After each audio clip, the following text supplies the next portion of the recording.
Hello everyone, thank you for attending my presentation to place the Comanche Reformed Church on the NRHP. The CRC has been an iconic part of tribal history for over 100 years and continues to play an essential role in Comanche culture. The preservation of the CRC will ensure its recognition as a crucial contributor to American history and how it helped shape the transition of Oklahoma from territory to U.S. statehood. The Comanche Reformed Church began in 1905 and has been the focal point of Christianity within Comanche culture. From being the home to the first Comanche reverend to providing spiritual guidance to many tribal chiefs of different tribes, the CRC has been a mainstay of indigenous history and spiritual growth within the community. The original bell that rang out to signify services on the first day continues to notify members to this day, over 118 years later. Before the church was built, the land was used as a mission camp, so Christianity and fellowship predate the building to 1902. The property has not changed much over the last 121 years, except the church and parsonage were erected to provide housing for the pastor. The church sits on 5.5 acres between a residential neighborhood and Interstate 44. Reverend Robert P. Chatt raised his family there when he became pastor in 1925. Reverend Chatt was born in 1899 and became the first Comanche ordained minister. He was raised at the Fort Sill Apache Mission, began preaching at the CRC from 1925 to 1970, and remained a close partner with the church until his death at 93 in 1992. The CRC and the Fort Sill Apache Mission were founded by Reverend Chatt's uncle, Nawatz, in 1905 and 1907, respectively. Nawatz and Reverend Chatt were integral to bringing Christianity to the Comanche people. Christianity played a large part in ending the conflict between the Plains tribes and U.S. government while contributing to the evolution of Comanches and acclimation to American society. Without their participation, the future of the Plains tribes may have taken a much darker path. During the middle of the 20th century, over 4,000 Comanches converted to Christianity. Before Reverend Chatt, an interpreter was necessary, but with his ordainment, tribal members felt they were a part of something rather than the subject of something. Including a tribal member introduced Christianity as a valid part of Comanche spiritual culture, leading to generations of youth raised on socially acceptable morals and values, further including tribal members in a unified American culture. To emphasize their commitment to Christianity, indigenous people from around the region made the trek during the hot summer months to worship.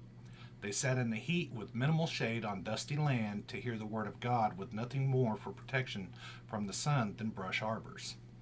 Many people from different tribes camped for days to hear the preacher sharing what little they had with one another, unified in their belief in the promises of the Bible. Although gifted to the Comanche Nation in 1901, the land was originally part of the KCA reservation, first instituted by the government in 1867. The original CRC included a parsonage and exterior office, which have both been replaced, but the original church remains the same. The pastor and their family lived on site and assisted the local BIA officer when needed. The CRC was the first church to admit natives until the First Baptist Comanche Church was built in 1912. The churches changed social interaction within the tribe and helped to evolve the gender dynamics between male and female tribal members. Over the last 118 years, more than 1,500 people have been married and buried by the church, and hopefully it will continue to provide services for many more centuries to come. Native chiefs famous throughout American history attended the CRC. Chief Quanah Parker of the Comanche Nation, who worked closely with the U.S. military to bring his people into the civilized era, was an active member. Chief Geronimo of the Apache tribe also attended. He was known as a fierce opponent of the Army and fought against colonization. The CRC was the first external institution governed solely by the Comanche people.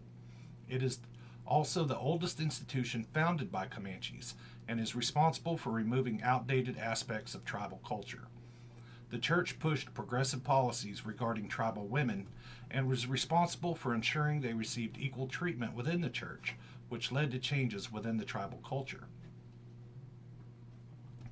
The CRC is a popular gathering place for social events. Women's and men's groups have long been a part of tribal and church society. Both would gather for services, discuss current events, and make decisions that would affect the entire tribe. Most of the tribe's official business was conducted on church grounds, including work with the Bureau of Indian Affairs and the Department of the Interior.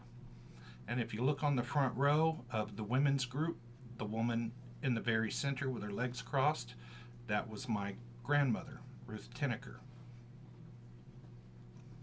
So my family has a long-standing commitment and relationship with the church. The CRC started many local initiatives that directly impacted Indigenous life in the area. Street meetings, group conversions, outside revivals, and public services are just a few of the events the CRC used to bring Christianity to the local natives. The City of Lawton supported the initiative by granting permits and providing free transportation for natives who lived further away. The criteria for the NRHP is surpassed by the CRC, making eligibility and acceptance a formality. The church is over twice the required age and has documentation showing its association with historically significant people. It is a prominent part of local and tribal culture and continues to yield historically and culturally valuable information to anyone seeking it. The church has been contributing to the spiritual destiny of tribal members for over 100 years. After attending, Chief Geronimo laid down arms and possibly helped shape the course of history for natives in the region. Historically significant to natives and non-natives, the CRC founded Christianity for the Comanche people, leading them to join America as a unified nation. Only one building relative to the Comanche people exists on the current historical register. Quanah Parker's Star House is in Eagle Park in Cache, Oklahoma. Many sites are historically significant and associated with historically significant people regarding the Comanche Nation, but have been overlooked or not recommended for admission. The addition to the NRHP will allow future generations to visit the CRC in its original state. It will continue to provide services and symbolize hope for Christians worldwide while guiding all who enter in fellowship and peace. Native peoples see the CRC as a spiritual cornerstone that provides stability and support. The NRHP will ensure it stays that way and cannot be removed based on whim or someone else's idea of progress. The materials and labor used to construct the CRC were all Comanche in origin. It is the first example of native-built structures of the period's contemporary style, making it architecturally significant. The impact as a catalyst to the cultural evolution of the Comanche people and the many ways it continues to enforce and build on tribal heritage provides value to the diverse community in which it lies. The addition of the CRC to the NRHP not only preserves a building, but an important piece of our heritage. We hope that including more Comanche buildings and heritage sites will draw attention to the rich history and contemporary lives of the Comanche tribe. Access to federal and state grants will also ease the burden of maintaining these sites while promoting tribal history as a rightful contributor to our state and nation's history. The Comanche people have assisted the founding of America both directly and indirectly. Comanches prevented the spread of Mexican settlers from further claims northward, which would have made the founding of Texas much more difficult. Comanches performed a large amount of training and trading of horses for settlers, law enforcement, and cowboys throughout Texas, New Mexico, Oklahoma, and Kansas. Comanches were known as the best at breaking horses for the military, and Fort Sill, Oklahoma had a particular unit made up strictly of Comanches for that purpose.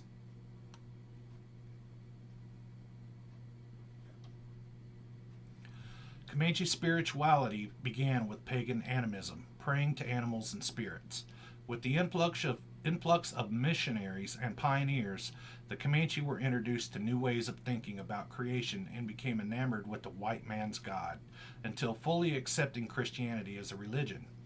Over the next 150 years, over 80% of all Comanches chose Christianity as their religion. Many more continue to do so and attend services within the same church their ancestors attended over 100 years ago. Without joining the NRHP, it is possible that the church could be removed for any reason in the future. The protection afforded by the NRHP cannot be overstated, and acceptance shows that the voices of the Comanche people are not being ignored. It is time to show underrepresented communities that their cultural contributions to our nation are valued and recognized and worth saving.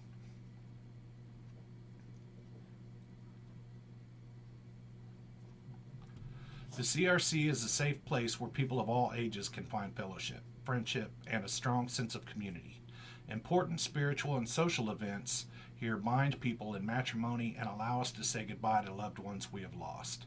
Youth programs for kids and committees for adults that allow their voices to be heard when making decisions ensure that members of the community are treated as valued members who deserve respect. Too often, people of indigenous, Latino, Asian, or African American descent are overlooked for their part in American culture. Each culture and community comprise rich experiences and perspectives that are as American as apple pie and deserve preservation. Every culture and ethnicity has touched another at one point and influenced its future, so to deny one is to deny them all on some level. The NHPA process must evolve to reflect disenfranchised communities' values, perspectives, and cultures for equitable preservation practices to exist. The Comanche tribe is ready and willing to assist the NRHP in whatever they need. Oral histories, interviews, documentation, a public forum, and collaboration with the Tribal Historic Preservation Office are readily available. The tribe looks forward to working together to bring more of Comanche history to light and openly share the Comanche culture with the world. Thank you for your consideration, and we hope to begin a long and fruitful partnership very soon. Thank you, everybody, for watching my presentation. Have a good day.